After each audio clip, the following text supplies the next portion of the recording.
आजच्या जनता दरबारामधले जे प्रश्न आहेत ना ते जवळजवळ 90% मॅन मेड प्रॉब्लेम आहेत. माणसाने निर्माण केले प्रॉब्लेम. कोणाला पैशाचा मोह आहे म्हणून तो एखादं घर 10-10 लोकांना विकतोय.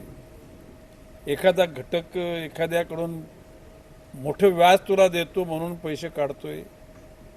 आणि त्याचबरोबर मी सांगतो की सिडकोमध्ये, मी परत सांगतो, सिडकोमध्ये भ्रष्ट अधिकाऱ्यांची संख्या कमी झालेली नाही. आणि आता महापालिकेमध्ये सुद्धा काही भ्रष्ट अधिकारी म्हणजे जसे असे त्यागी अधिकारी बसलेत सकाळी 11 वाजल्यापासून, असे जसे म्हणजे स्वतःच्या आयुष्यात कर्तव्याशी बांधिलकी राखून काम करणारे अधिकारी आहेत, तशाच प्रकारचे कामचोर, पैशाशिवाय काम न करणारे अधिकारी आहेत. आणि आता म्हणजे मी सुनील पवार साहेबांना मी काही गोष्टी ऑनलाईन ऐकवल्या ना बुधवार साहेब तुम्हाला. आपण फॅक्ट आहे, जसे सज्जन लोक आहेत राजकारणामध्ये तसे नालायक करप्ट राजकारणात पण आहेत, प्रशासनात पण आहेत. पण प्रशासनात माझे सज्जन लोक आहेत.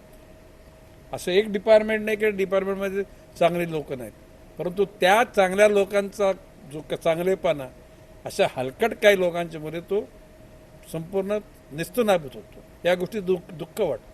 हा विषय मुख्यमंत्र्यांकडे मांडला का त्या बैठकीमध्ये? माननीय मुख्यमंत्र्यांच्याकडे मी असं बोललो की ह्या कुठल्या सपाट बुद्धीच्या लोकांना सिडको टर्मिनलमध्ये घर बांधण्याची सुबुद्धी नाही, दुर्बुद्धी आठवली. सांडपाडा रेल्वे स्टेशन म्हणजे जू railway station, Nehru railway station, खरं म्हणजे ही घरं नैना परिसरात गेली असती तर जागेची किंमत त्याच्यातून कमी झाली असती.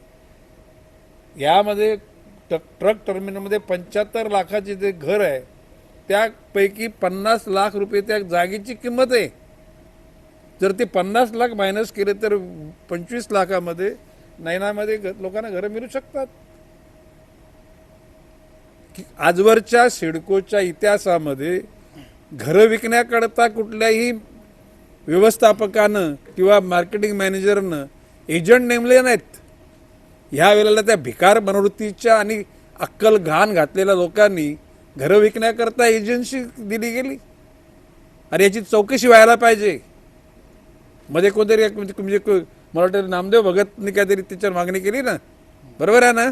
आणि आय एम सपोर्टिंग इट. या गोष्टी, या घरं विकण्याकरता एजन्सी नेमण्याची गरज होती का? त्याच्यातून काय निष्पन्न निघालंय, याच्यामध्ये कोणाचा हेतू काय होता, या सगळ्या बाबी तपासल्या पाहिजेत. अधिकारी कोणी असो, कोणाच्या मर्जीतला असो ना कोणाच्या कप्पा मर्जीतला असो, we are not bother of it.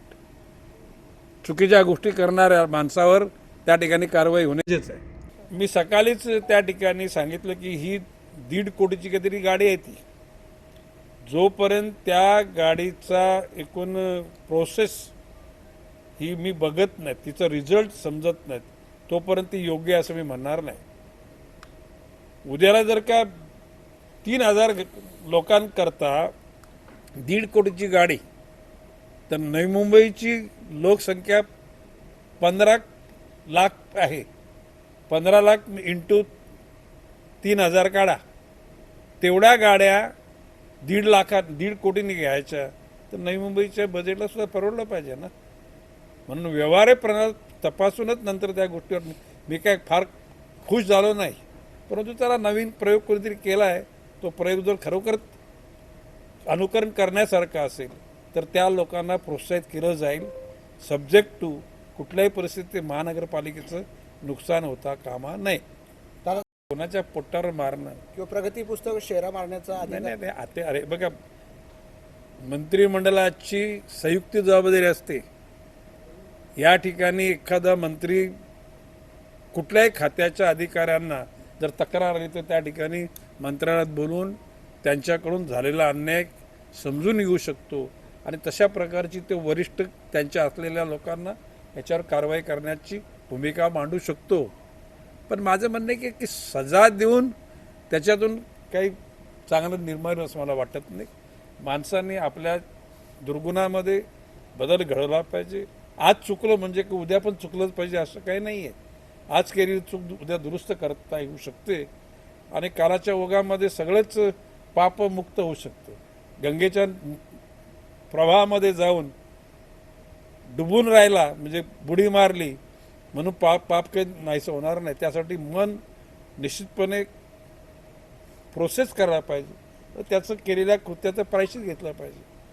एक गोष्ट खरी की ही जे लोकांच्या समस्या आहेत ना, ह्या क्रिएटेड समस्या आहेत, निर्माण केलेल्या समस्या.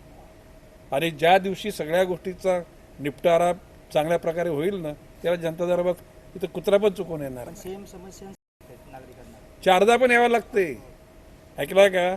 आता काही लोकांना आपला विषय मांडता पण येत नाही. मग ते प्रश्न असं की त्यांच्या मांडण्याकरता आम्ही त्यांना मदत करतो. आम्ही का बा यांचा विषय मांडून घ्या. जगाच्या पाठीवर अशा समस्या आहेत की त्या कधीच सुटणार नाहीत. फॉरेस्टची जागा पाहिजे, नाही भेटणार. पण काही लोकांनी प्रयत्न केला, फॉरेस्टची जागा पण देण्याचा प्रयत्न केला.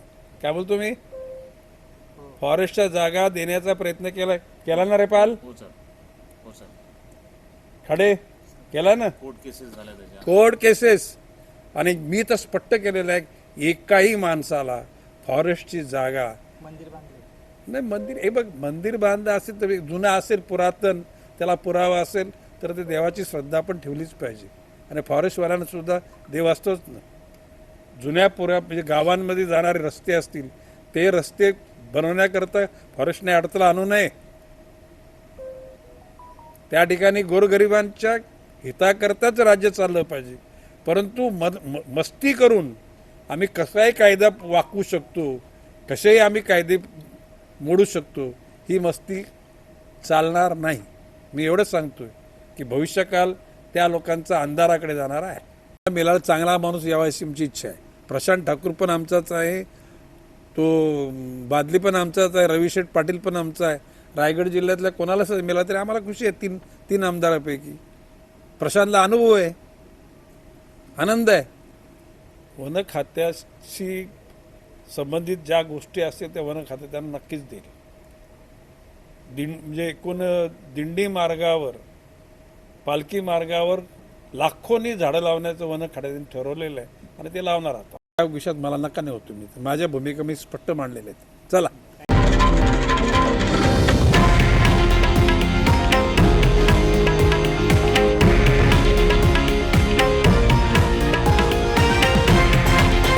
हे आहे देशातील नंबर 1 न्यूज नेटवर्क आणि आपण पाहत आहात TV9 मराठी, एकमेव.